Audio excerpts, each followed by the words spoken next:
Like I said before, it's going to be a very interesting meeting. It just shows you what can happen and will happen at any local meeting. We have very serious people involved here, and what's going to happen here, I'm going to turn it over to our attorney who can tell you how it's going to happen. Turn it over to one of the council people, Councilman Missouri, to tell you why it's happening and how it's happening. And at the end, we're going to have questions and answers and comments. And I've appreciated if everybody try to keep them down. I'm not going to put a 3-minute limit on it like we do at council meetings because I want to hear what you have to say. Good, bad, and comments. Good comments, bad comments, whatever you want to say about it. This is only a concept, and you'll hear more about that as we go on through the meeting. Now, I'd like to turn overview of development plan to our attorney, Fred Raffetto. Thank you, Fred. Thank you, Mayor. The redevelopment process in New Jersey is governed by the local redevelopment and housing law, which may be found at NJSA 40A:12A-1 et sec. Under the law, redevelopment essentially means the clearance, replanning, development, or redevelopment of certain property, which may include conservation and/or rehabilitation of any structures or improvements located thereon in accordance with the redevelopment plan.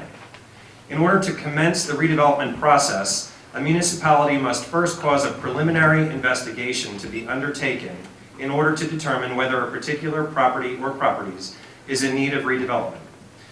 This preliminary investigation is undertaken by the Planning Board at the request of the governing body and is guided by specific criteria as set forth in the redevelopment law. A determination that a property or properties is in need of redevelopment may be premised upon, among other things, the fact that existing buildings in the proposed redevelopment area are substandard, unsafe, dilapidated, or obsolescent, or that the discontinuance of the use of certain buildings previously used for commercial, manufacturing, or industrial purposes have caused them to fall into a state of disrepair that is not in keeping with the general welfare. Redevelopment efforts were first commenced in Hightsown back in 2003. At that time, following the public hearing held by the Planning Board, the Mayor and Council determined that an area known as the Main Street Redevelopment Area satisfied the statutory criteria to be determined an area in need of redevelopment. The Main Street Redevelopment Area was divided into 3 subparts, each with a specific geographical description. The separation of the overall redevelopment area into subparts was intended to allow for a more manageable implementation of the process. The 3 sub-areas that were part of the Main Street Redevelopment Area included the following. Sub-Area 1, known as the Bank Street area, which is where the Rug Mill property is located. Sub-Area 2, which includes certain areas of South Academy Street. And Sub-Area 3, which includes certain areas of Route 33. When the governing body adopted the first redevelopment plan for the Main Street Redevelopment Area back in 2004, it indicated that the goal of the plan, which was consistent with the borough's 1998 master plan, was to revitalize the central downtown business district and improve the economic viability of the borough. It also recognized that pedestrian movement must be a priority. At that time, the governing body recognized that each of the sub-areas could be treated as independent phases and may be undertaken by different redevelopers and at different times independent of each other. With that in mind, the governing body in 2004 determined that it was most important to concentrate redevelopment activities on the former Rug Mill site, which is located within Sub-Area 1 or the Bank Street area.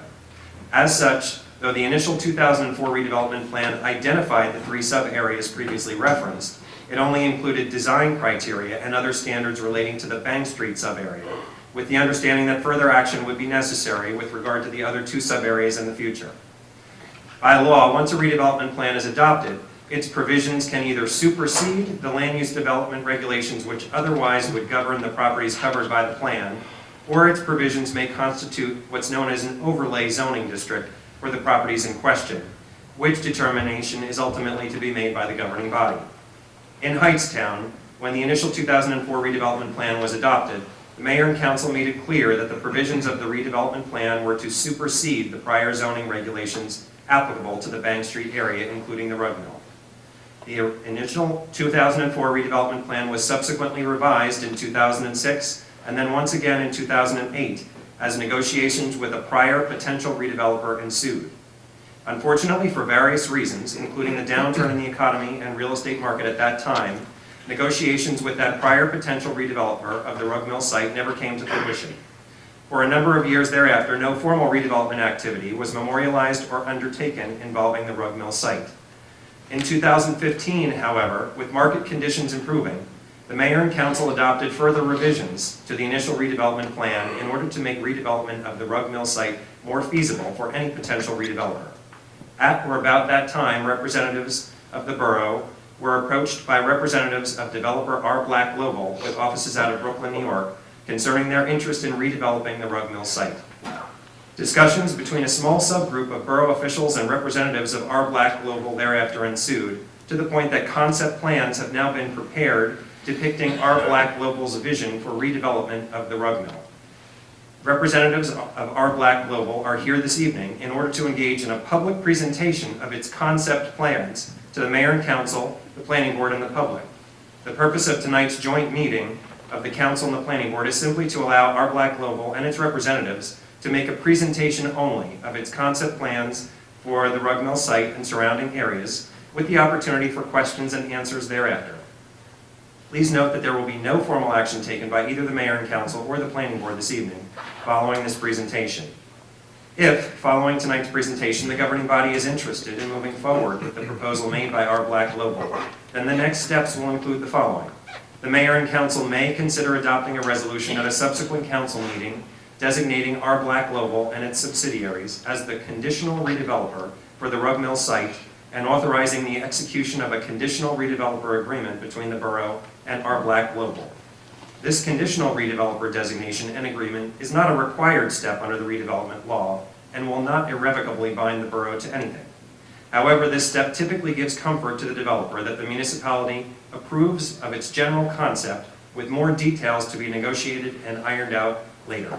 Moreover, the conditional redeveloper agreement shall require the developer to deposit escrow funding with the borough, which the borough can use to pay its professionals and all other costs associated with this process. As such, the borough's taxpayers will not be on the hook to fund any of the borough's expenses in moving this matter forward. The conditional redevelopers agreement will, among other things, provide the borough with an opportunity to conduct full due diligence efforts concerning R. Black Global, so as to ensure that the developer has the financial wherewithal to complete the proposed redevelopment project. This may include the retention of outside financial professionals or consultants by the borough, again at no expense to the borough's taxpayers. During the term of the conditional redevelopers agreement, the borough's representatives will work with R. Black Global's representatives in an attempt to negotiate a full redevelopment agreement, which would fully govern the undertaking of the project. This agreement will identify, for example, all of the properties to be included as part of the project, the overall scope of the project, and all of the terms and conditions under which the developer will undertake the project, including a project schedule, the posting of performance guarantees, etc.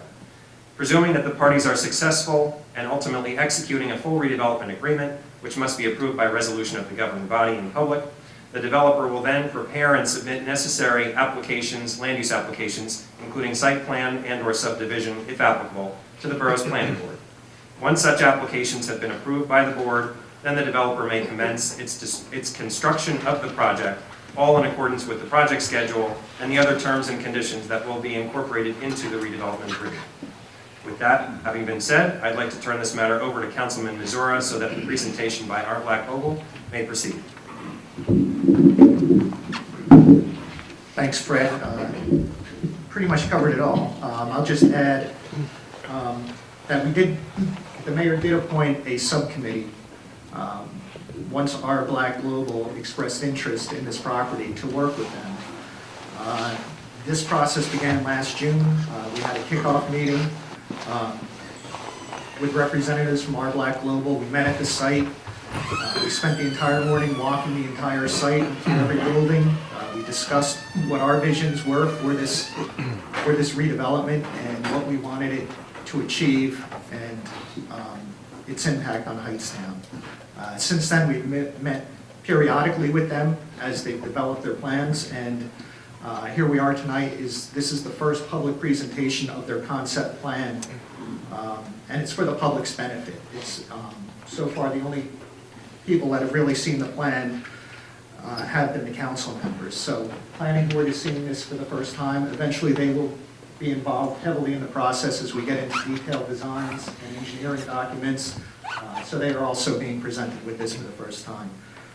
With that, I would introduce, we have Ryan Cowell, a representative from our Black Global here tonight, who we've been working with, and his team with LRK, Planners and Architects. You may remember them from the waterfront project. They are part of his design team. And we have Jim Constantine from LRK, and we have Gonzalo Echeverria. I butchered your name. And they'll be doing the presentation. So with that, I'd like to hand it over to Jim.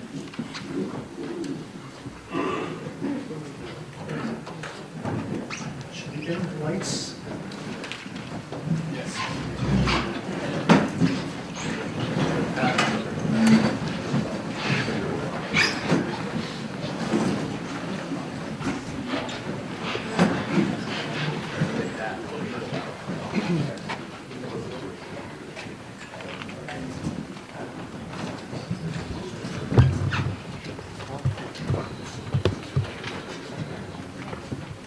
Good evening, my name is Jim Constantine with LRK. Can you hear me okay? Great. Turn it off. Okay. Say it again. Good evening, my name is Jim Constantine with LRK. Can you hear me okay now in the back? Yeah. Great, okay. And if anybody wants to see a little bit better, you certainly can move up a little closer. We had to make a last-minute change with the projector, so doesn't fit the screen quite as large as we had about an hour ago. Bulb blew out. Well, first of all, we're thrilled to be here again for the mayor and council, planning board members, and citizens of Hightsown. Last time we were here was presenting a vision for the lakefront in downtown that we prepared on behalf of downtown Hightsown. And tonight we're here to talk about another site that's situated in the center of your community, located right here. And just for orientation, Main Street, Petty Lake over here, Bank Street flanks the edge of the site there. The old mill, North Academy, sits on that side. Mechanic Street sits here. The firehouse that we're in tonight is right here. The former municipal building is right here, and the current municipal building across the way over here. It's about a 7-acre site. I think most of you are pretty familiar with it. I sort of refer to this site, we hear a lot about something happening in your backyard. This site, I look at it and say, it's in the front yard of everyone who lives or works in Hightsown. So it's very visible, it's very apparent. We were thrilled to hear that the lakefront vision plan was incorporated into the master plan at the end of last year. And we also know that the master plan has some thoughts and direction on this, and we thought it would be important just to maybe hit the highlights of what those are and the presentation that you're about to see that Gonzalo will make on how it addresses those. The master plan talks about protecting and perfecting the historic town center here. And if we look at lots of other historic town centers, reuse of old mill buildings is part of that fabric. The master plan talks about promoting and restoring the historic image of Hightsown. Well, certainly having such a large building, we'll give you some input on the scale of this in a little bit, has an impact there. The master plan looks to have you showcase historic qualities of local buildings. We're going to be talking about that tonight. Improving the appearance and the economic vitality of the historic center, and certainly that site where it's situated, is part of the historic center of town. The master plan talks about improving and promoting the pedestrian linkage between residential neighborhoods in the downtown. If we actually look from the foot of Main Street right outside this building, what a 5-minute walk is, roughly distance, about a quarter of a mile. You see that this whole site sits within that 5-minute walk, which means that anybody trying to walk downtown from the north or the east in town could potentially come by this way. And we'll talk about some ways to, in fact, improve some of the trail linkage along the water. And then last, the master plan talks about encouraging creative and innovative reuse of abandoned properties. And that's what you're going to hear about now. So I'm going to turn it over to Gonzalo, who will walk you through the vision, and I'll come back to make some concluding comments when he's done.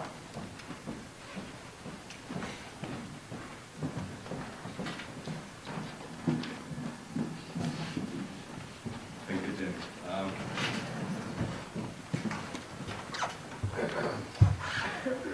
Good evening, everyone. My name is Gonzalo Echeverria with RK. I will be presenting the project a little bit more in detail so everyone can understand what we are proposing here. So first of all, I want to go through what we have. What we have here in this site. It's a beautiful site, as we all know, located along Rocky Brook and in for an excellent location, as been described. But if we walk around the site, we wanted to show a little bit the structures that are here today. So we walk along Bank Street, which is this street here. We can see a view of a little bit of the carpet building or the garden building, and some the structure that belongs to the old mill building or the light bulb building. I've heard many different names for that building, which is very interesting because it brings a lot of the history of the place and it's a very interesting structure. So if we keep walking along Bank Street, we see this building that is facing Bank Street, and it's a very interesting structure. When we architects, call interesting structure, it means, it's a structure that can, be used for many different uses. And in this case, we're thinking about very cool residential use. If we keep walking around the building here, and we have a view of the back, this is what we see. There's an auxiliary building here, which is that tiny building there. And then we see the mill building here that has, some, there is a little, like, vertical element there, and some windows, which is, in our opinion, it's beautiful. It's totally abandoned, but you can see the potential. And if you go inside, this is what you get. These are very, very special places anywhere. And there are not many places like this left in towns like this, which makes it very interesting. So I just want you to imagine, what the potential of this place and what this place could become inside. And what we are envisioning is that could be loft buildings. And when I say loft buildings, we are trying to rescue the historic structure and convert it into this very interesting, spaces that are like residential for couples, young couples, or could be empty nesters, that they want to live, close to downtown. And here we are like within the 5-minute walk, so it could be, what better than this could it be? So going back to the existing structure, this is, walking around this building, this is what we see. So when we see these windows, then, what can we see through those windows is quite, Hightsown today, but we envision that to be a much better place. Also, like coming, this way, this is the image that everyone knows. This is, everyone identifies with that image that is this building. And the signage that says, welcome, Hightsown or historic Hightsown in here. And this will remain as is, and we are trying to find a better use for this building, and have the fireman building also included in the project, but probably move to a more up-to-date building, which is probably needed, and keep this building, we don't know yet, but for some public good use, because it's a building that kind of belongs to everyone's memory. If we get down to the Rocky Brook, this is what we get. we step down, and we start walking along this creek, which is very interesting. It's pretty well maintained right now. It's like right next to this building. And if you keep walking along, you see a beautiful space with beautiful trees, very interesting uses around it. But you can envision the potential. So I would like you to also, imagine what could happen along this creek. And what we are envisioning is a place for everyone.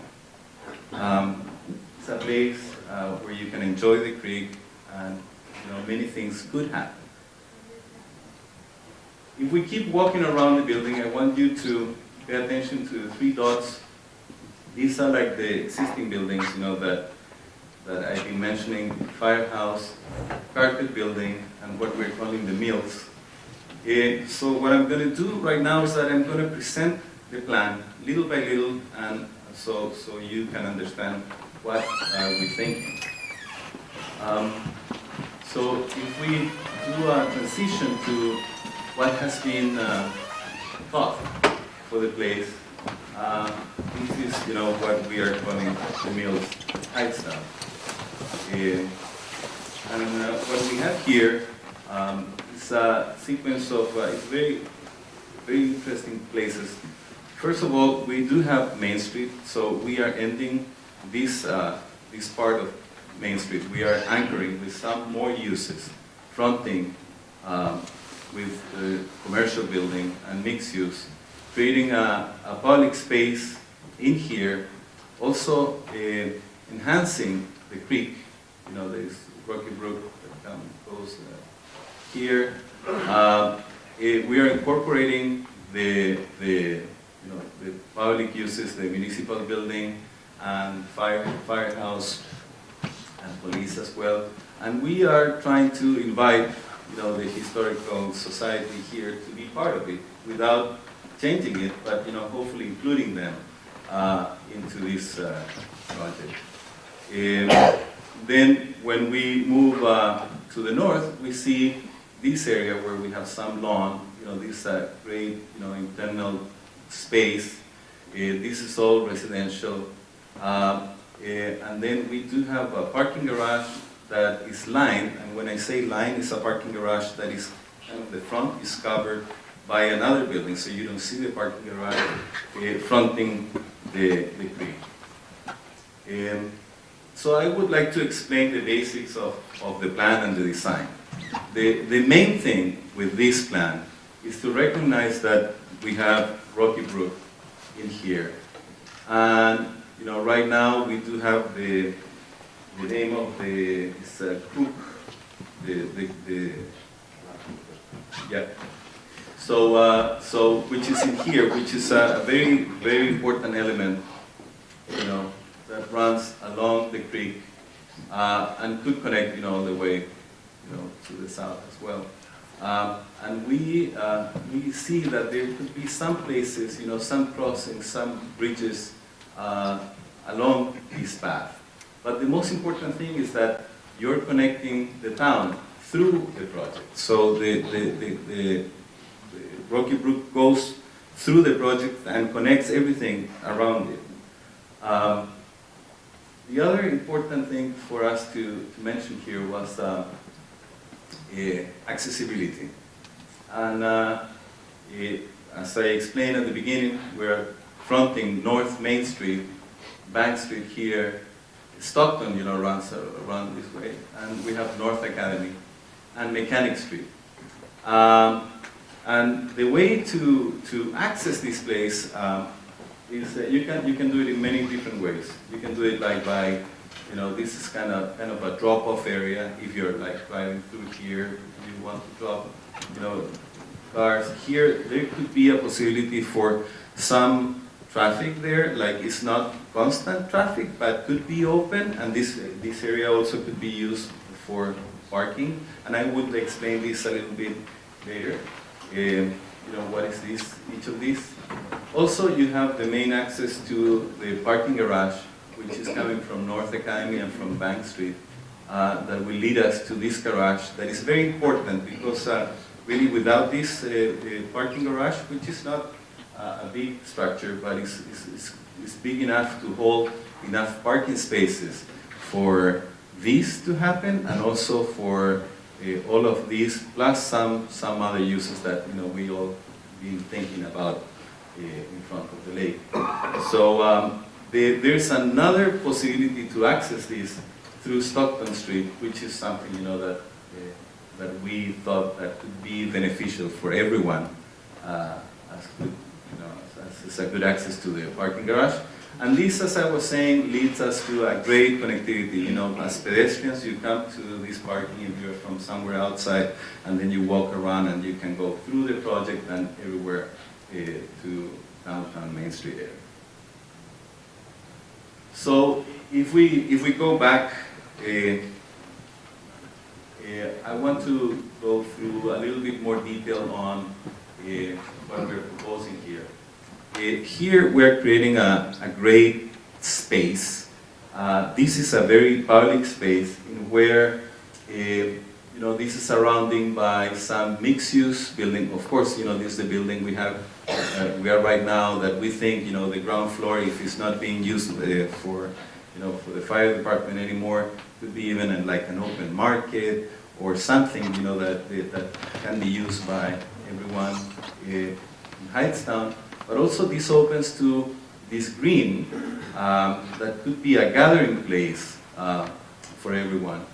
You have a commercial building in here and the Historic Society building in here with the annexation of, they do have a little building in the back, but we think, they could do something bigger if they can and, relate to this project. And these buildings here is what the municipal buildings, where the municipal buildings will be and what we're proposing there. We'll show that in a minute. And here we have some mixed-use buildings, this section in here. And the attractive thing about this building is that you have a ground floor that is like small stores, very happening. It's a little bit like that. You have a little bit, of that activity, but you have people living above. So it's an area that is alive. It's alive 24 hours, 7 days a week, which is something that you need in downtown, and you need to see that activity. And that is what we're proposing here. Also, I want to mention that these enhance the creek. And you can walk, for example, if you come, from Main Street, you either can do the typical walk, or you can go through here and go down to the creek and get, into the trail. Or you can even cross the building on the first floor and, connect this plaza to the trail. And if there's a need for parking, there might be, good possibility for you to park here to come to the stores or restaurants that could be located in that area.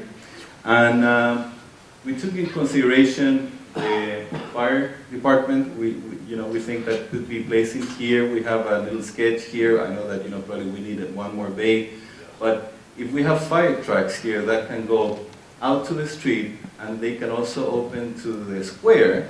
Anytime you have a nice community activity, the trucks could come to the back, and so people can see them, and and the community could be proud of what they have.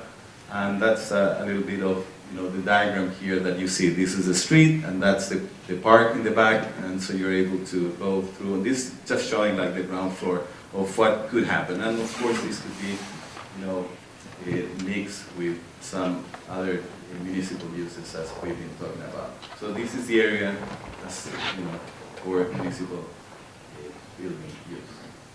So the other thing that for us was very interesting is what happened in Christmas time, like for example to set up like a season. This also could become like a great place for the community to gather, and you can create this beautiful scene where everyone can come, meet, stay together, very delimited place. And so this space is meant to be active, very active, and part of course of Main Street. So this will anchor all the activity, as I said, at this end of Main Street, helping everything else to develop this project. Now, if we go to the north end of the project, the area where the old structures are, what we are envisioning there, we do have, of course, the creek going through. We have what we're calling the lawn. That this is an area that is full of trees right now. This can nicely landscape. We can really work with that and generate a nice, good urban space that is a little bit more relaxed. And these buildings are mostly residential, as we explained. And then they have an auxiliary building, that would be the amenity for all the lofts and apartment buildings, for the couples that live around here. But also, this is the, as what we have right now, but what we envision around these buildings and for the other plaza, but mostly for these buildings, is that is what you have now. This is what we think could happen in the future. So you can create areas that are very active and people are really proud of their historic structures, and a lot can happen along the creek. So you create like a sequence of great urban spaces. So basically that's really it. There are like a lot of little pieces, that are all interconnected. So we have, as I said at the beginning, basically a very active mixed-use area, more residential apartment for young couples or empty nesters in this section of the project. And everything is connected, creating interior spaces, lining the street, and enhancing the Hightsown. So this part. What is nice about this project too is that this could enhance other areas and help some other areas. This connects throughout. And the beautiful thing about this creek is that it does that, but right now you have this environmental center that hasn't been developed, but could be developed if something like this happened, next door. So, which is that. And also, if you imagine, everything, like the waterfront area section with their plaza there, there could be or not, like an element there, like to receive people that arrive to Hightsown, and through the project you connect, beautiful areas like this part. They go through the project and connect, to the waterfront. So you have a sequence of places. You keep having, extending this sequence of urban places throughout Hightsown, which is beautiful. So going back, this is, where we are. And I will leave Jim now for.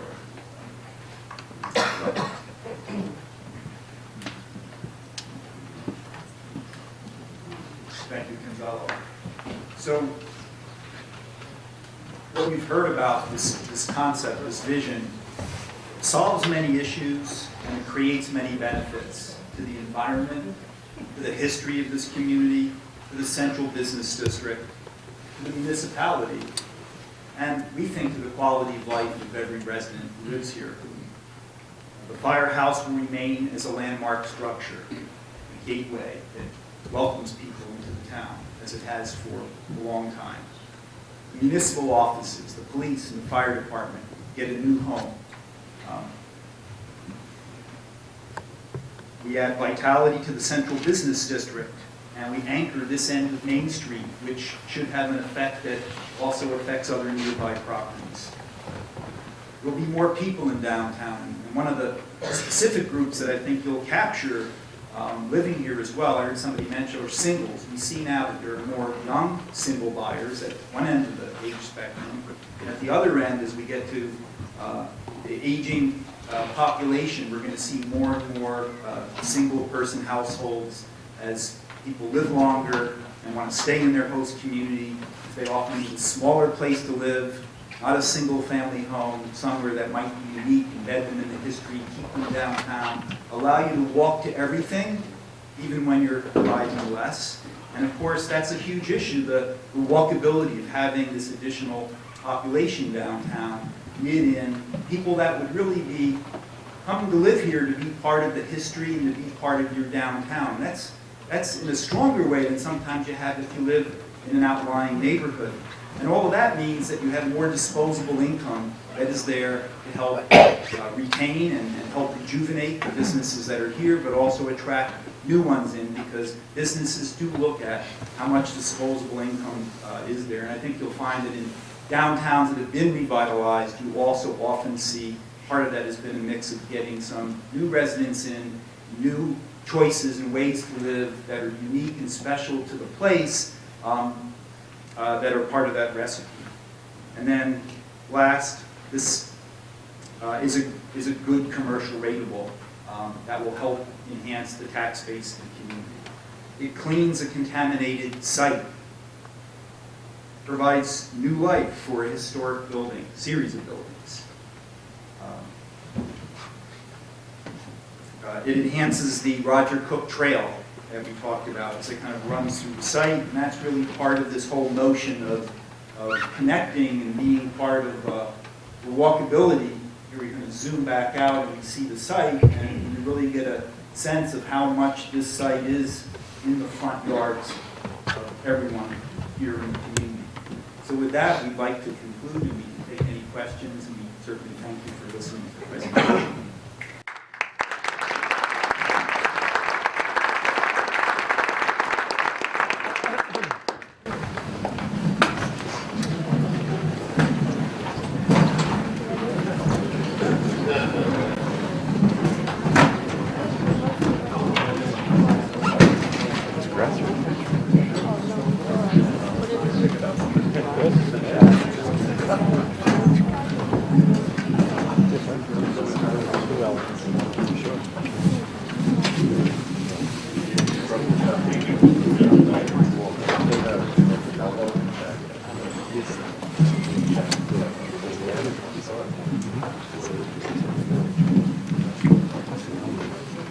Thank you very much.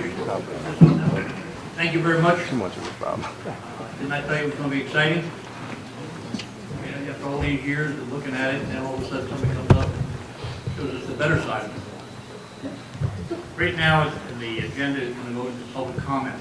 They have people come forward, speak their piece, say whether they like it, don't like it, ask questions about it.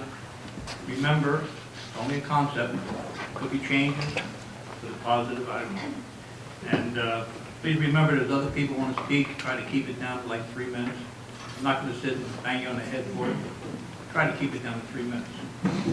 So right now, I'll open up public comment. Anybody wishing to come forward, please come forward. JP Gibbs, number 1. Thank you, JP. You don't need addresses or any of that good stuff, That wouldn't hurt, would it? JP Gibbons, 602 North Main Street. Thank you very much. Okay. I want to start by basically saying I'm impressed. Truly impressed. Did a good job. I just have about 4 or 5 questions I picked up. First question I've got, Fred, is the property being acquired through the blight process, or are you going to use a different process? The proposed developer is either has acquired or will be acquiring the properties that would be part of the redevelopment area. So we're not going to blight anything in this. It's just an acquisition and The an borough would approval not for be moving development. forward with condemnation or eminent domain proceedings. Okay, then the thing that stuck out the most from the diagram was you're going to put this beautiful development right in there. But we didn't go up to Academy Street because the warehouse is back there. I would have ascertained, I would have assumed that would have been the blighting issue that you would have wanted to do.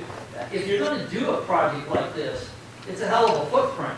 Why would somebody want to buy a condo or a beautiful apartment type deal in a fully reconstructed facility, lock type, when you got a warehouse sitting right out there, right next to them? I would assume you'd want to entertain the idea of blighting the property or acquiring it, which is fine too, and then develop it from North Main Street right up to Academy Street, which was the original concept. I think this is the opportunity for you to do it. Rateable wise, whatever you're going to put on that property would be substantially better from a tax base for the borough than would be the warehousing. Let's just be honest about it. And the Supreme Court ruling prior to the blighting still allows you to acquire property on the eminent domain concept with respect to better benefits to the municipality than the current use. Not that I subscribe to that myself, but I'm just simply saying I think it's a good idea for you to do. That was my first question, was on the eminent domain. So I would strongly suggest this is a concept that you may want to look at that and take it all the way to Academy Street, okay? Second part of my question would be, in all the past projects that I've listened to over the years, we've had some type of a tax incentive for them. You know what I'm saying? Payment in lieu of taxes, that sort of. Is there any vision at this point on tax implications for the developer? Is that in the process, or, you know? No, there isn't at this time. It has a discussion on the pilot program. Right. I'm just asking at this particular point.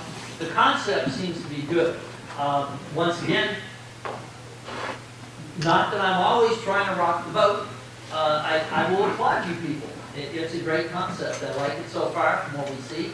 The proverbial devil's always in the detail, but if you expand it up to Academy Street, if you build a little bit more, if you get more ratables with it, my next two questions are going to fall right back to the area identified for the fire station, okay, appears to be small compared with what they probably are going to need. I just looked at Cranberry, where they went from the little shop to this massive facility, and the ability to use Homeland Security funds and other emergency response grants and stuff to build. I think it's an appropriate thing for us to look at. I don't know what else. I heard conflicting municipal use for a building in there for the police and the municipal. But when he did his presentation, I tried to listen really well, but I did not hear any issue with regards to the police being in there or the municipality being in there. I heard the fire department and 3 bays, and you may go to a 4th bay, is what he said, etc. So I think that would be fantastic if you can come back and tell us that we're now going to have everything brought back downtown and it's going to be centrally located. I think you'll get kudos. You'll even get kudos from people like me. So that would be 180 degrees. Once again, not that I'm always rocking the boat, but I just, accountability is great. And the last thing that I would say at this particular point, other than applauding you, so please don't let that go to your head too much, both the planning board and for the council, one little thing. And my only one little criticism is it would have been really, really good if you put lawn signs or something out there so that more people knew about this presentation. They could come here and see. When I did mine up here, it only cost me $125 for signs. And we had over 100 and something people show up, okay? And it wasn't a sanctioned meeting. And I'm just saying, I think a presentation like this is great. But what I will do for you, as a courtesy, it's being video recorded. And at my expense, if there's borough residents that are interested in seeing the presentation, please contact Mitch directly. Mitch, if that's okay with you. And I will pay for the reproduction of the videos, and they can pick them up over at his facility as a compliment to the borough. And to show you, I am impressed. So, Thank you very much, Jeffrey.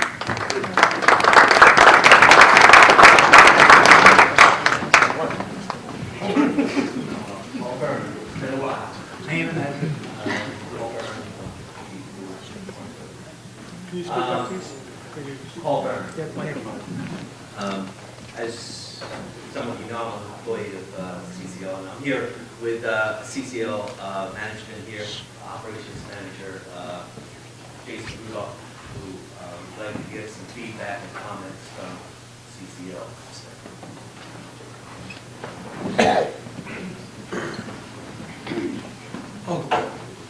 Thank you. My name is Jason Rudolph. I am currently the operations manager at the CCL facility in downtown Hightsown. I'm located at 120 Stockton Street. I was asked to participate and come and see what you had to say on behalf of Doug Olbert. I think many of you know Doug. He's our facilities engineer, global facilities engineer. I'll take back all of the information that I've attained during the course of this meeting, naturally, and if I can also take you up on that offer for the video. We'll certainly bring that out as well. The major concern I think that we have, and I would also first compliment you on your initiative and your plan.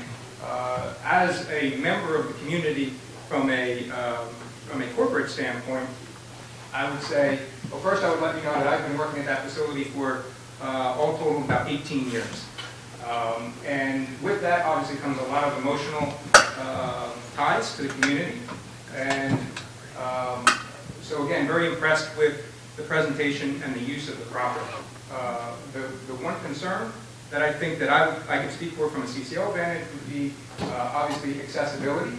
And I know these are preliminary plans, so I would encourage the thought through accessibility to that site, especially through the Stockton Street, as that currently is a private ownership by CCL, that access road, and would obviously be a concern as we move forward and as CCL were to be involved with any contribution estimates.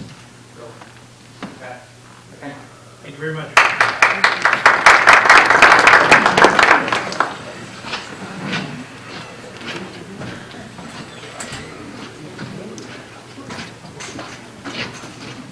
Rob DeVoe, 504 South Main Street. I'll echo everybody else's. It looks beautiful. And I hope, well, if some concerns or the rest will come to fruition. First, the question I have is, who's the owner? I thought Mr. Chow and he was SA, Kusa Products, and 5C's LLC, that's the manufacturing, whatever it is, bought the property back in April. The news story. So, and Art Black isn't a developer, do project management and due diligence. So who's the owner? They formed a partnership with and our Black Global. Okay. Our Black Global is the developer partner. Okay. One thing that wasn't mentioned was how many residential units are foreseen? I think there's a range that hasn't been totally determined. Maybe Jim can answer it. Yeah.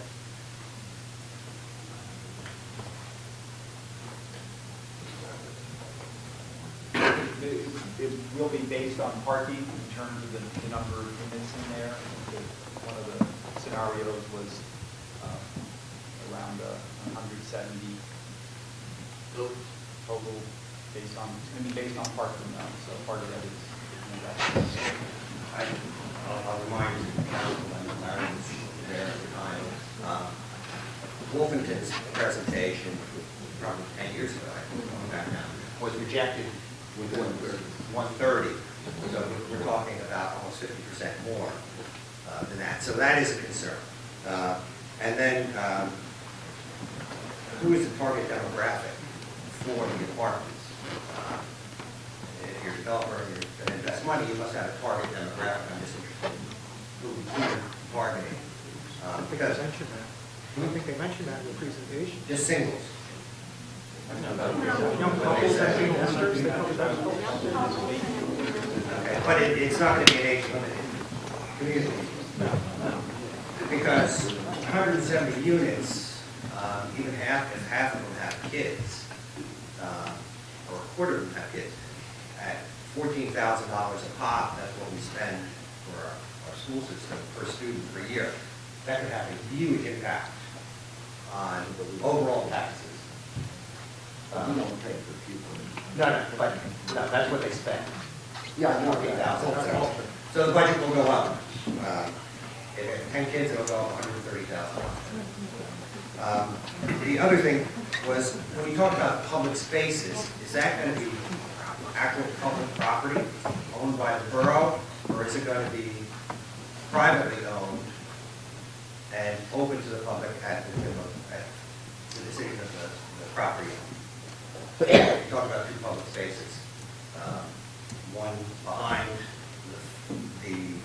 what would be the new firehouse, and then one, it would look like it's totally private on the other side of the bill. So when you said public spaces, are they truly public spaces or are they privately owned spaces? Yeah, they're going to be, privately owned, but there'll be public access. Like a wall? What we had envisioned was on Monday through, say, Friday, you'd be able to pull back up. But the residents, the coffee shop in the morning, you'd be able to pull in and park at the store. On the weekends, we were going to shut down the courtyard area so that we could have a community courtyard, food truck, party, Christmas lights like you saw. Okay. And then, But it's all open space, though. Anything where there's not a structure on it, you can walk around. every term public space has a connotation that is. Picture of the new one. Okay. And then I'll echo Mr. Gibbons' concerns about a pilot program. The properties now, including the warehouse, even with the revaluation that was done a couple of years ago, are still paying in the neighborhood of $50,000, $60,000, $70,000 a year in property taxes. And 126, somebody said. And you get 16 days. And so if we do a pilot program, the money for the schools.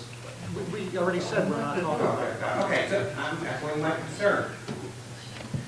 If you want, you can just agree with one. The entire project. I thought that was already answered. I'm echoing Mr. Gibbons' concern that do not have a pilot or a tax abatement. And then I'd be interested in hearing the borough's giving up, based on the plan, the firehouse and the property where the old municipal building is, the parking area, and then Paper Street, the continuation of Mechanic Street. I guess that would be done in exchange for constructing the new facilities, or is the borough going to have to invest money in addition to creating the properties? Can you answer that, Chris? Or Henry? Right now, items are still under negotiation and nothing has been finalized. I know that the borough has commissioned an appraiser to perform appraisals of the borough-owned properties in anticipation that there will be negotiations between the borough and the redeveloper about potential property transfers as part of the redevelopment process. And then the borough would own the property, which is now part of behind the historical society? Or would we? Those are the details that Okay. need to be arranged. We don't know what the financial arrangement's going to be at this time. This is the concept. Okay, all right, thank you.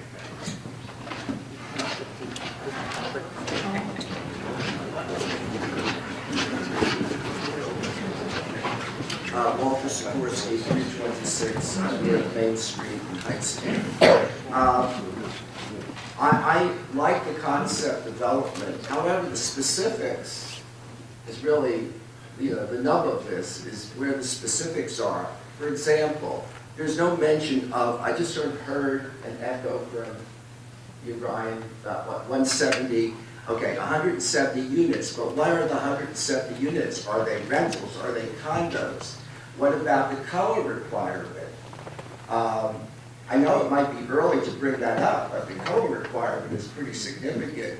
In the past, having served on the Wilmington project for many years, we had trouble with the council approving 130 units.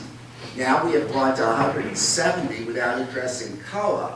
I'm happy to hear there's no pilot, because if there's no pilot, that will avoid a lawsuit from East Windsor or the school board, which was indicated many years ago. So some of those things, I mean, are we addressing, are they going to be condos, are they going to be rentals? What are they going to be? I mean, just to say that they're for empty nesters, and so it doesn't really get to specifically what are they designed, because everybody is not going to be in the loft concept. I mean, is 170 units, or going to be 170 units of lofts? That's my question. Well, there's going to be a mix, they're not all going to be lofts, you're correct. But when you say a loft, is the loft a condo? Is the loft a Yeah, we're talking about, right now, the concept is the rental unit. rental unit? So the lofts that are outlined in the ordinance, the 12 lofts are rentals. Yeah. Okay. And with COA, the last time around, there was something called growth share that was in effect that the courts threw out. So the COA rules are different. Yeah, I understand. So we're not looking at, for every 10 units, we have to make one affordable.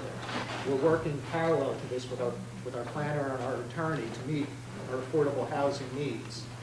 And that's going on independently of this, and we're looking at other ways to address our affordable housing litigation that's acceptable to the courts. We've also been working with the court master on this.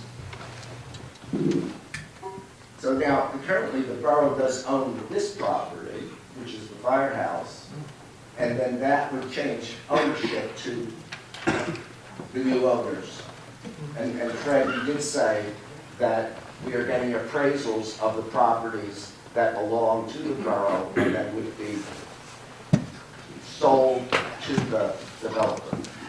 Yes, the appraisals will set us up for negotiations with the developer about any property transfers that will be required. So the ultimate goal of this, if I'm putting this all together, is that the value of this property will increase so that that would bring us more ratables to the town. However, the school tax, to reference Mr. Thibault's presentation, is that the school tax is not based on per pupil, it's based on the increase in ratables. So if the ratable base on that property goes up, then our share of the school district goes up, because currently it's approximately 86% of the school budget is paid for by East Windsor and 14% is paid for from Hightsown. So if we get a large increase, we could see the potential that our school tax would go up, possibly 15%. But on the other hand, our local property tax would go down. So I mean, I hope that the people in this audience are don't get your hopes up too high that this is going to solve all of our rateable problems with taxation. I mean, as a caveat.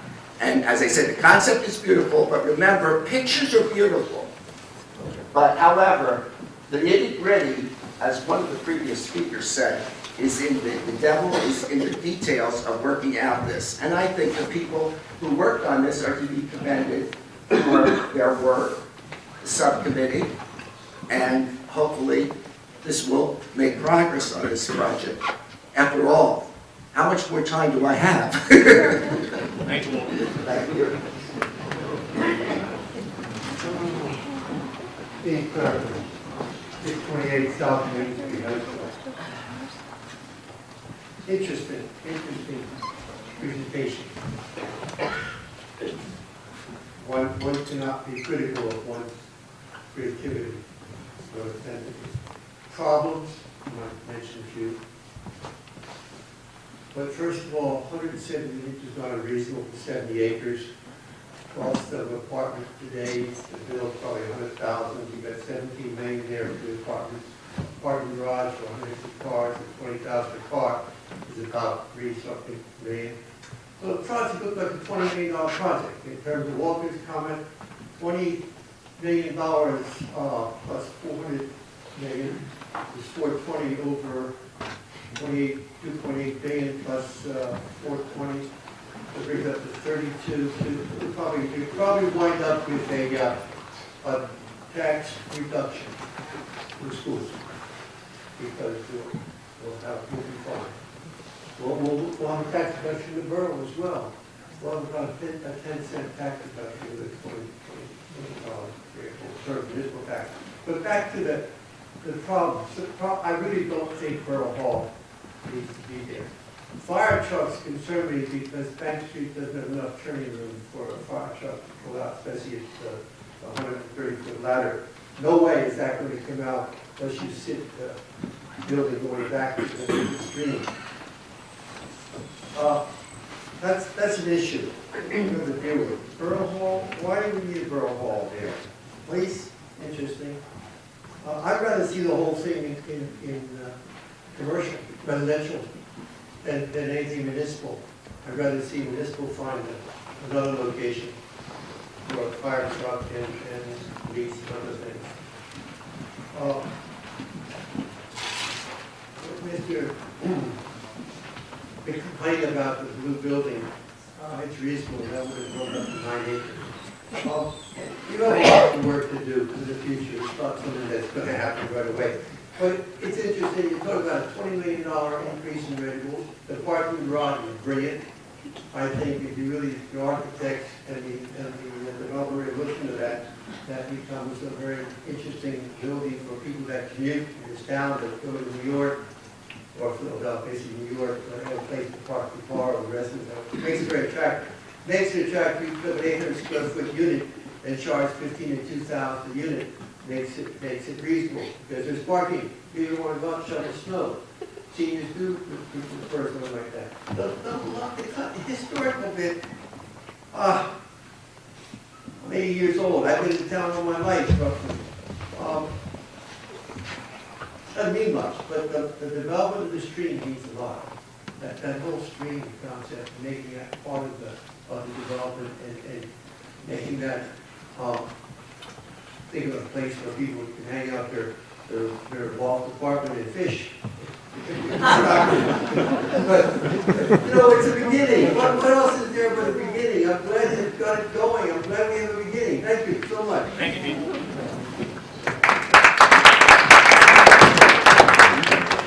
Anybody else come forward? Sure. The blue building's been mentioned by a couple people, and, based on my discussions with Ryan, the developer, they are interested in that building. They just have, at this time, they're just not ready or they haven't acquired it, but that is a desire on their part to acquire that at some point or develop it. So that's being thought about. We have the same concerns. I seen one coming forward, where you going? What's your name and your address, please? Orange Jones, 148 Stock Street. I have a concept that's good, and at the same time, I live on 148 Stock Street, which is CCL's driveway. Speak in the mic, please, that's right. Sorry. Hear me now? I live on 148 Stock Street, which is CCL's driveway. That opposite, that's mine, and Hightsown actually also, and you and I also. And I'm concerned very much with what's going to happen. They talk about opening up the stock, the driveway, the parking garage. And that's going to be a nightmare. That's not fair. Huh? No, John. The CCL owns the driveway. And I'm concerned with the talk about opening up Stock Street. You gotta go through there to get Stock Street. So I don't see any other way out. And parking garage is going to be right there. That's my main concern. I've been there for 41 years. And I bought my place as an investment and I did a tax-free basically on this lease. But at the same time, down my way after making a runway, that's what's going to be. That's all I have to say. Thank you, William. Anybody else coming forward? All right, I'm going to close public comment now. Sure nobody else will come forward, you can comment yes or no. All right, come on forward. You coming forward? There you go, it's two. All right, go ahead, name and address. Christine Rodsworth, 119 Cole Avenue. I've heard it thrown around that they're possibly looking at 170 unit residential units. I did not hear what the ratio or formula for the parking garage was. Are we looking at? Speak in the mic, please. I know it's hard. There you go. What I hadn't heard was what is the ratio or formula for residential units to the parking garage, and above and beyond the spaces allocated for the units, how much general parking would there be in the garage? believe there's 400 total spots. There's 400 total spots, of which we only need less than 300 of that, which takes care of the commercial component as well, I believe. So we're funding the parking for what we hope is downtown Hightsown on the other side of Main Street. I'm curious how at 150 times 2 is 300. So that's already Steve, I think 3/4 of the 400 space garage. just to answer her question and the other guy on the density.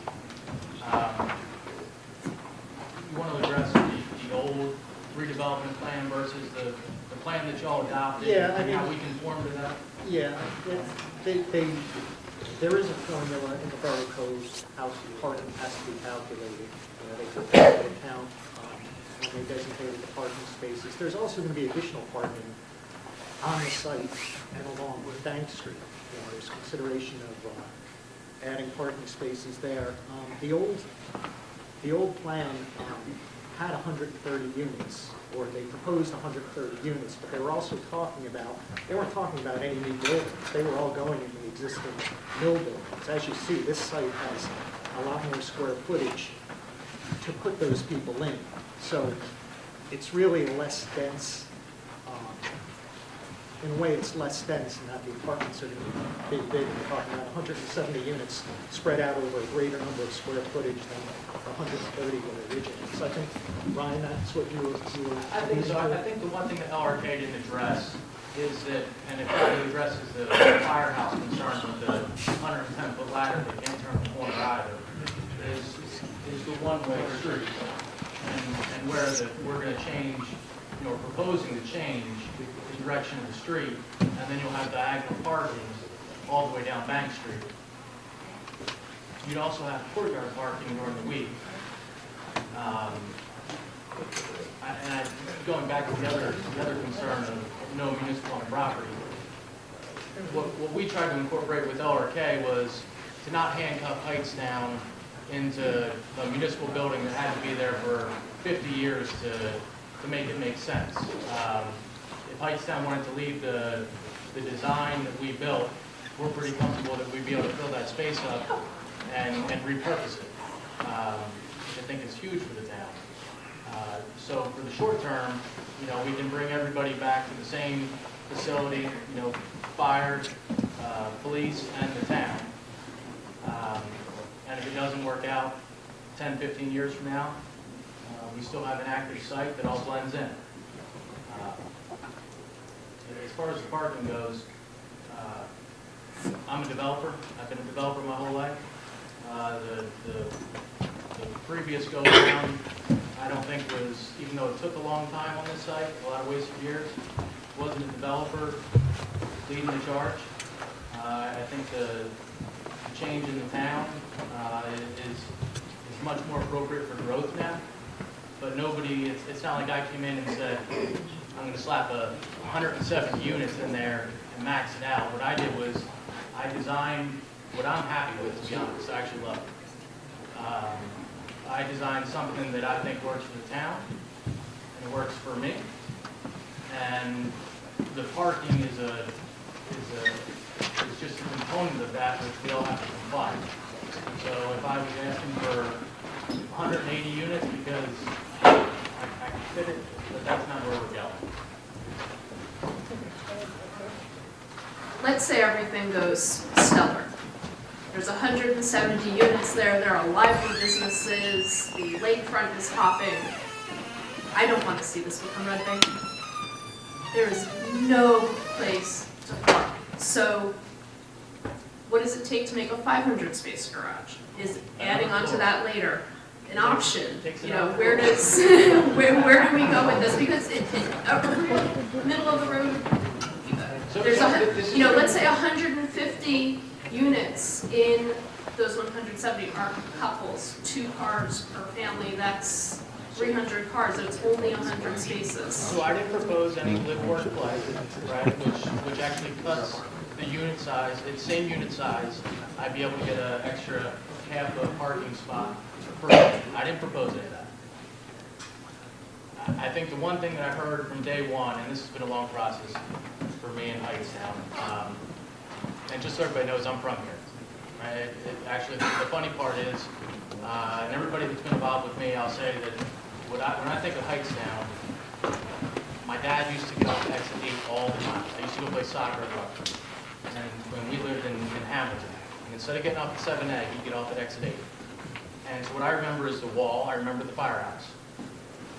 Never once did I try and change that. No, not at all. So, what I think everyone has said from the day I came back to this project was that when parking becomes an issue for Hightsown, everyone's happy. And what we've done is we've made plans so that should parking ever be an issue, everybody's going to be high-fiving each other, especially the business owners. Yeah, but I want to be able to drive home to my house at night. So when everything is going really well, what next? Let's plan from the beginning to make extra spots. Oh, I think we have. I mean, Okay. we're talking about a parking deck that's right now 4 stories with a rooftop, right? I could build a building out there. I could build that whole gray space. I propose to build a building. Making me fearful of a worse proposition is not helpful. That's what I'm saying. We could have done all residential drive-under parking, right? Could all have parking garages underneath.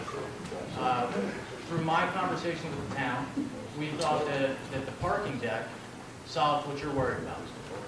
We could always go up another story if we had to, but you have an extra 100 spaces, plus the design that they did across Main Street.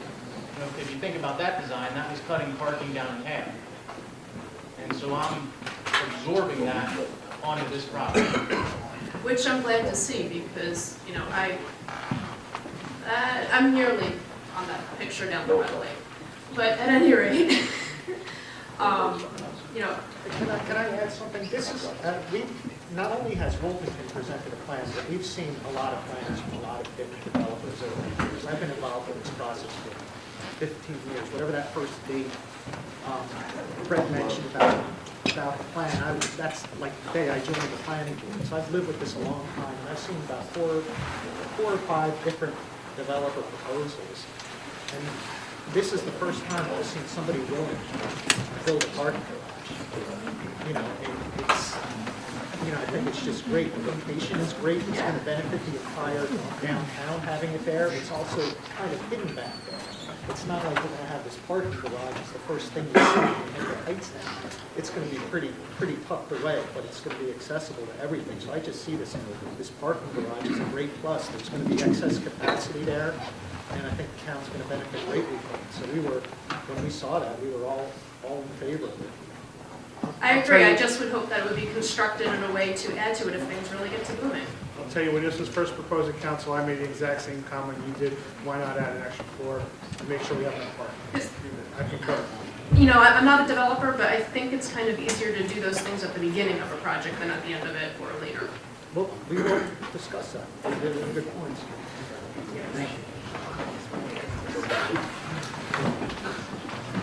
Yes, 439 Norton.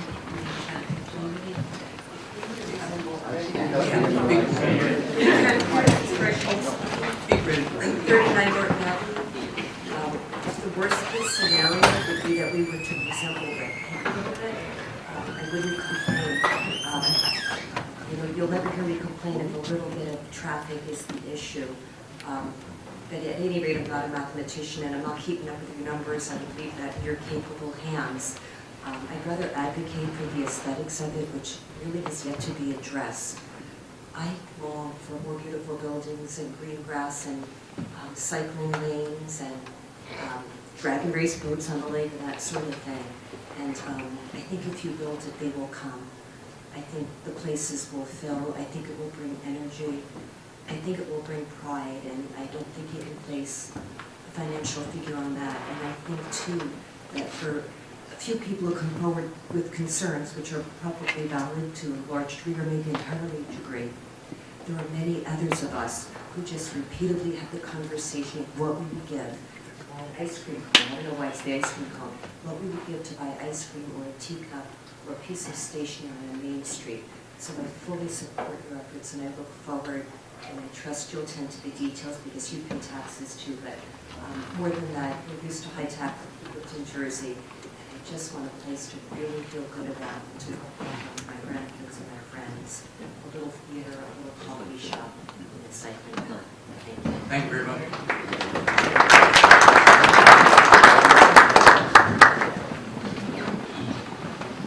There you go. Scott James, 213 Main Street.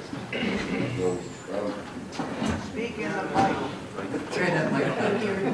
Anyway, I want to commend you guys. I mean, obviously something needs to be done in town forever, so I'm glad that this is, starting to come to fruition at least a little bit.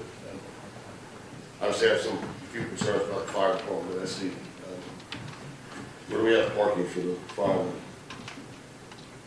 I don't see any parking there for us. All the fire department parking, right at the fire department. You don't have to pull up, get the truck and go. Okay. You know approximately how many spots we're going to have? Scott, we're going to work with the fire department. I'll just make a statement that hasn't been made before, that throughout this process, we've been in contact with the fire department. This didn't come as a surprise to them. Oh, no. And the idea is you're going to tell us what you need as we develop the process further. Well, my other concern was first of all, my understanding was we're going to have two accesses to the fire department. We're going to be able to get them off Main Street and off of that. Yeah. That's still going to happen. Okay, all right. So thank you very much. Thank you.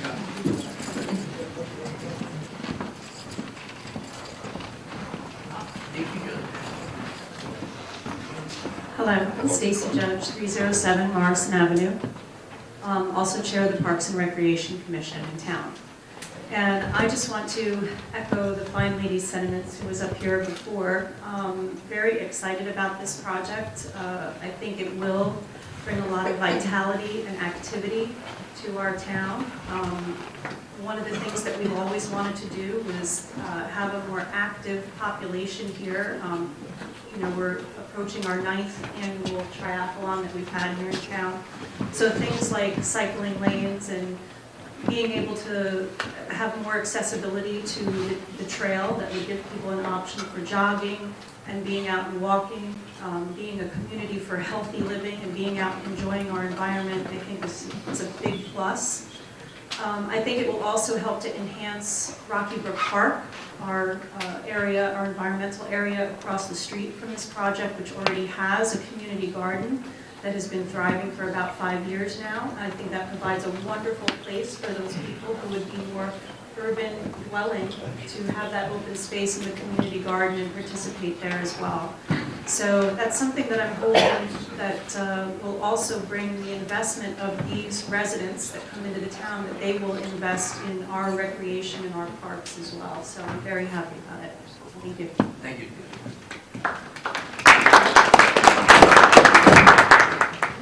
See, nobody else, JP would like to come again. Hey, I didn't take my 3 minutes the first time. And Good. 2 questions. I was reasonable. Two quick questions from what you said earlier. You said that Monday through Friday, the facility would be open for people to come down, and on the weekend, you wanted to have like the homeowners or the group use the facility for parties or whatever it might be for gathering. Does that constitute an association, like enchantment or something like that? And it's got its own rules, or is it just another development? This is commercial space. This is the whole town in New York. Okay, so on the weekends, they could still utilize the property? I must have misunderstood. I want nothing more than for every single one of you guys to buy a cup of coffee on Saturday morning in the courtyard. Okay, that's fine. And I just wanted to make sure it wasn't an association or something like that. Fantastic. See how easy? Thank you. Anybody else? Come on. Big thing, come on, say what you, I know you people think it, so I can see it on your face. Come forward.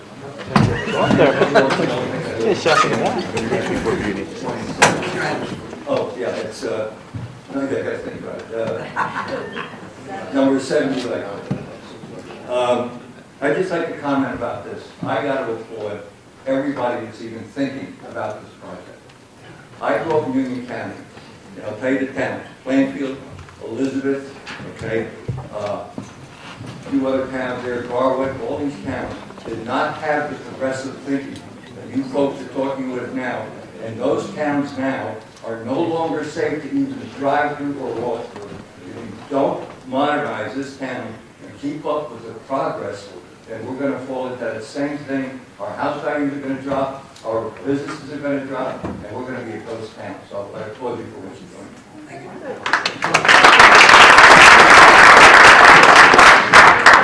I would also like to applaud the council, Dan Trent, 240 Franklin, like to applaud the council, the planning board. I think this is a great project, seems great, totally positive. Applaud Mr. Constantine and everyone who is getting this going. Can we get your name Thank and you. address? Dan Trent, 248 Franklin, thank you. Thank you.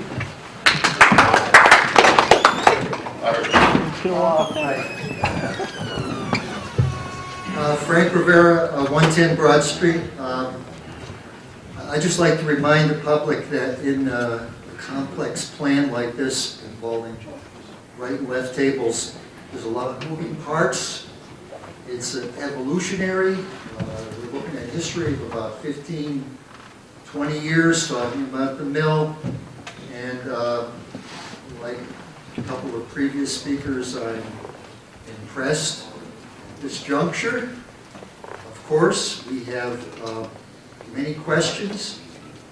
I have confidence in the Planning Board and Borough Council that they're going to address these questions as they develop, including our input. So I'm happy with that. Now, my one question tonight is I haven't heard from the Planning Board. May I invite them to make a comment, because I understand that they're looking at this presentation for the first time. Thank you. Frank. Planning board probably will not comment at all because all this has to go through this. They wouldn't make a comment prior to seeing everything. All right. Thank you. No.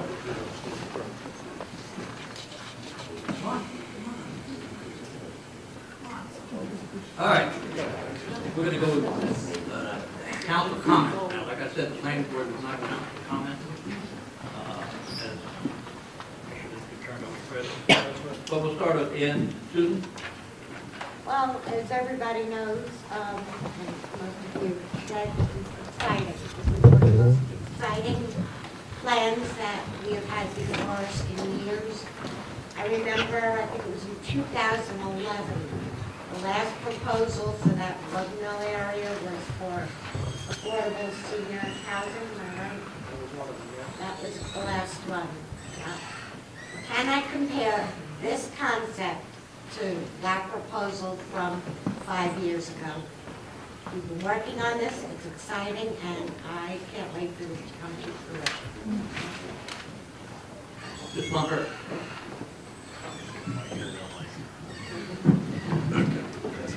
Please talk at the mic. Will do. Thank you all for coming tonight. As you can see, I think this is a game changer for Hightsown. I think most of you are interested in the process. Planning and development like this is a public-driven process, so I urge all of you to stay involved, voice your concerns, and come to meetings. Our next council meeting's next Monday, February 1st at 7:30. So continue to come, continue to voice your opinions. Thank you. Mr. Stoll? Thanks, Mayor.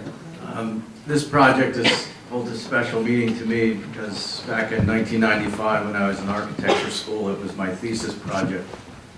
And one of the biggest comments that sticks in my head as to why my project didn't fully attain what it could have is that it did not connect to the main street.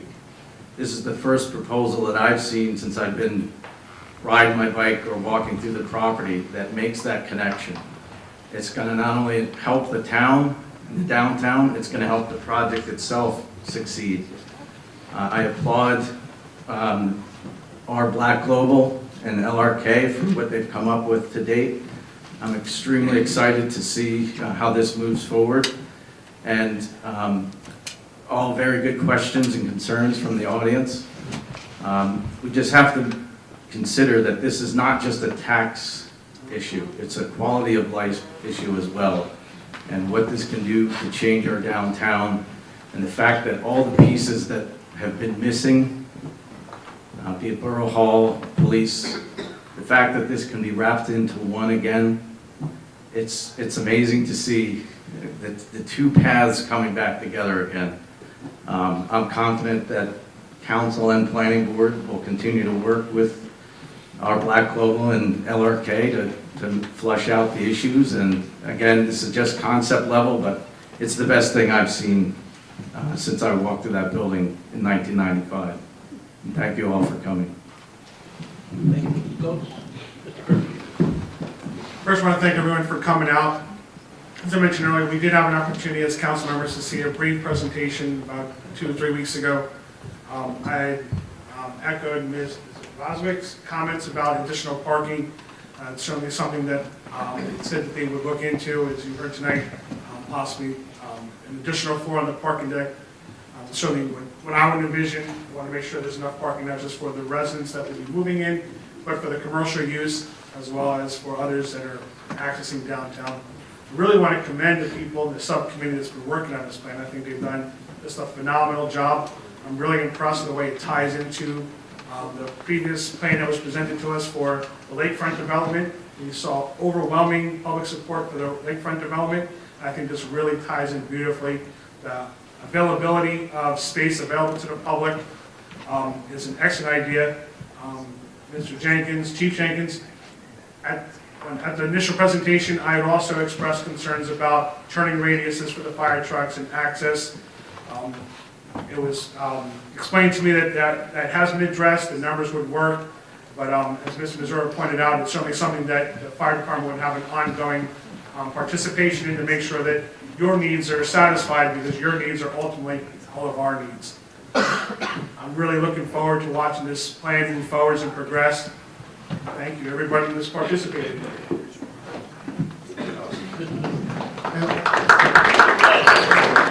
I'd like to thank everybody for coming out. I wish the whole town was here to see that, because I think this really is something unique, and it could make Hightstown a unique, and make it a destination, and it's going to benefit us all. Like I stated previously, we've had ongoing discussions with the fire department because this has a major impact on them, and they're going to be continually be involved as we progress with the designs of the buildings. Them and any other stakeholders, I imagine, will be working with the police as well to meet their needs. And that's really the next steps as we start getting into the engineering drawings, the architectural drawings, and all that stuff. Those are the details that get worked out. So I think this plan solves a lot of our problems. People have been asking us, what are you doing about the municipal building? Well, this is the reason. We didn't rebuild the municipal building. We knew there was something better out there. There was a better option than just doing the same thing over. So I hope to see this move forward. So thank you again for coming out. President Hampton. I think one of the most exciting things about it all is that it really feels like it's going to happen. And I say that from the voice of someone that's been pretty closely involved and on the committee. The desire to make this happen is not just from the borough, it's on the developer's part, and we have other major players that are supporting it. So it can be a reality, and it could be a reality quite quickly, relative to what we all have lived through in the past. And I can't, really think of any issue that it doesn't address, and we've been through all those. All of you stood up and said what, who commented, said what it would address, and it just is going to be the, I want to say spark, but I think it's the flame that Hightstown needs to start making the town change and be something that we all want to see it be. There are so many people in this town that have their heart and soul in this town. Not just volunteers and all that concept, but there's many investors we've all invested in our homes, and we all want to see that home value and that pride, come to fruition for ourselves.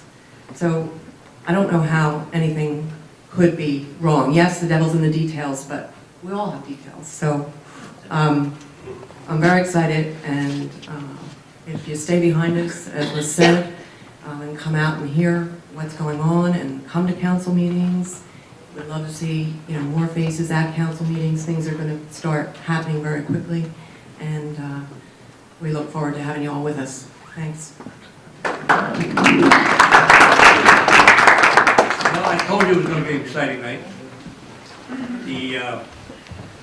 There's some things that have to be worked out, as every project does. Even a brand new house that's architect's design, and all of a sudden there's a problem, they take care of it. I got to give, well, when I formed a committee, I was going to sit on the committee because I think that's what mayors should be doing. But I had so many people, and well-qualified people that wanted it, I thought it was best to give it to them. And I tell you, this council I have is phenomenal. They don't argue, they don't fight, they discuss things, they get it done. And this developer comes forward, and thank you so much for coming forward. But we are out to make it better. We're making this a destination town. And to support downtown, you need people. And you don't plant seeds for people, you plant homes for people. They come. And I think that's going to make a big, big difference in our town. Hopefully, it'll all happen quickly. I don't think anything can possibly happen that quickly as I'd like to see it, but I'd like to see it happen. Will be more meetings. We will keep the public posted at all times. We work with any and every question. You don't see any problem with that, do you? Working with every question? We'll work them out. That's what details are all about. Again, I thank everybody for coming forward. Thank you for my time. Thank you for your time. Too bad it snowed on us, but you can't predict that part. Good night. Thank you very much.